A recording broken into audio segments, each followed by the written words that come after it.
پولوس رسول کا پہلا خط گرنتھیوں کے نام 9 باب پہلی آیت سے 27 آیت تک، صفحہ نمبر 159 اور 160۔ کلام مقدس میں سے پڑھیے رسول کے حقوق و فرائض۔ کیا میں آزاد نہیں؟ کیا میں رسول نہیں؟ کیا میں نے یسوع کو نہیں دیکھا جو ہمارا خداوند ہے؟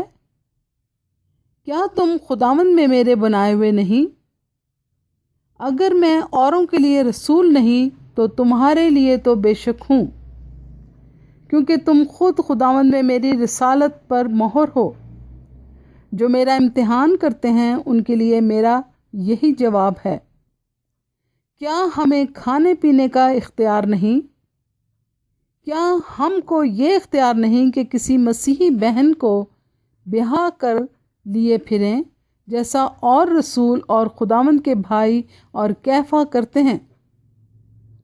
یا صرف مجھے اور برناباس کو ہی محنت مشقت سے باز رہنے کا اختیار نہیں؟ کون سا سپاہی کبھی اپنی گرہ سے کھا کر جنگ کرتا ہے؟ کون پاکستان لگا کر اس کا پھل نہیں کھاتا؟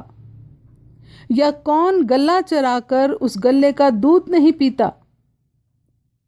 کیا میں یہ باتیں انسانی قیاس ہی کے موافق کہتا ہوں؟ کیا توریت بھی یہی نہیں کہتی؟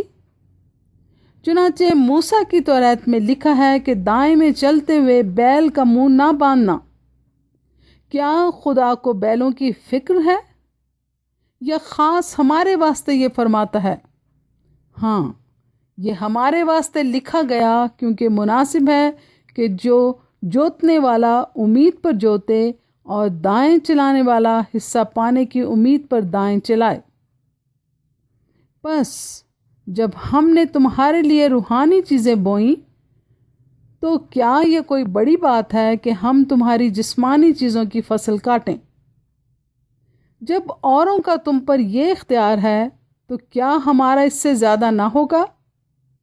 لیکن ہم نے اس اختیار سے کام نہیں لیا، بلکہ ہر چیز کی برداشت کرتے ہیں، تاکہ ہمارے باعث مسیح کی خوشخبری میں حرج نہ ہو۔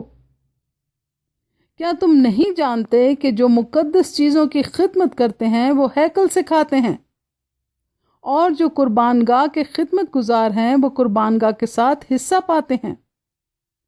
اسی طرح خداوند نے بھی مقرر کیا ہے کہ خوشخبری سنانے والے خوشخبری کے وسیلہ سے گزارا کریں۔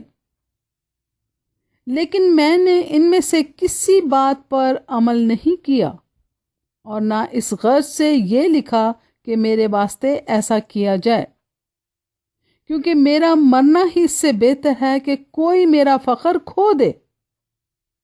اگر خوشخبری سناؤں تو میرا کچھ فخر نہیں، کیونکہ یہ تو میرے لیے ضروری بات ہے، بلکہ مجھ پر افسوس ہے اگر خوشخبری نہ سناؤں، کیونکہ اگر اپنی مرضی سے یہ کرتا ہوں تو میرے لیے اجر ہے، اور اگر اپنی مرضی سے نہیں کرتا تو مختاری میرے سپرد ہوئی ہے۔ بس مجھے کیا اجر ملتا ہے؟ یہ کہ جب انجیل کی منادی کروں تو خوشخبری کو مفت کر دوں، تاکہ جو اختیار مجھے خوشخبری کے بارے میں حاصل ہے اس کے موافق پورا عمل نہ کروں۔ اگرچہ میں سب لوگوں سے آزاد ہوں، پھر بھی میں نے اپنے آپ کو سب کا غلام بنا دیا ہے، تاکہ اور بھی زیادہ لوگوں کو کھینچ لاؤں۔ میں یہودیوں کے لیے یہودی بنا تاکہ یہودیوں کو کھینچ لاؤں۔ جو لوگ شریعت کے ماتحت ہیں ان کے لیے میں شریعت کے ماتحت ہوا، تاکہ شریعت کے ماتحتوں کو کھینچ لاؤں۔ اگرچہ خود شریعت کے ماتحت نہ تھا، بے شرع لوگوں کے لیے بے شرع بنا تاکہ بے شرع لوگوں کو کھینچ لاؤں۔ اگرچہ خدا کے نزدیک بے شرع نہ تھا، بلکہ مسیح کی شریعت کے تابع تھا۔ کمزوروں کے لیے کمزور بنا تاکہ کمزوروں کو کھینچ لاؤں۔ میں سب آدمیوں کے لیے سب کچھ بنا ہوا ہوں، تاکہ کسی طرح سے اس باز کو بچاؤں۔ اور میں سب کچھ انجیل کی خاطر کرتا ہوں تاکہ اوروں کے ساتھ اس میں شریک ہوں۔ کیا تم نہیں جانتے کہ دوڑ میں دوڑنے والے دوڑتے تو سب ہی ہیں مگر انعام ایک ہی لے جاتا ہے؟ تم بھی ایسے ہی دوڑو تاکہ جیتو۔ اور ہر پہلوان سب طرح کا پرہیز کرتا ہے۔ وہ لوگ تو مرجھانے والا صحرا پانے کے لیے یہ کرتے ہیں، مگر ہم اس صحرے کے لیے کرتے ہیں جو نہیں مرجھاتا۔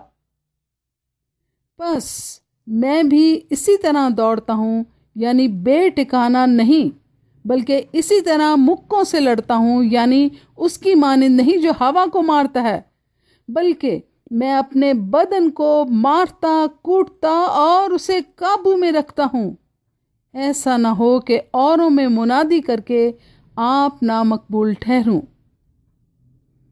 آمین۔ خدا کے پاک اور زندہ کلام کے پڑھے اور سنے جانے کے وسیلہ سے سب سننے والوں کو بہت برکت ملے۔ آمین۔